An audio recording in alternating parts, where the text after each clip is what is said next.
אהרון ארס ודוד הגבר. בבית הספר. חברים, עכשיו זה הגיע הזמן לשיעור החשבון.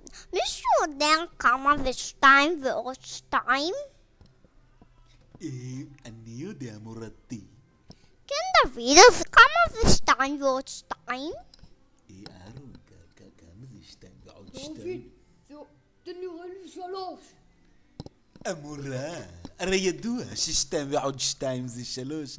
כל תינוק יודע את זה. הרי אני שהייתי קטן כבר עסקתי בחשבון. עוד שהייתי בלידה הייתי עושה עם מחשבון כמה יצא אחד ועוד. דוד, אתה כזה חמוד, אבל אולי לא למדת חשבון מספיק, אבל זה לא 3. מורתי, גם את חמודה, אבל את קצת טועה. דוד, אתה לא מתבייש להגיד לי את זה? זה לא 3, זה 4.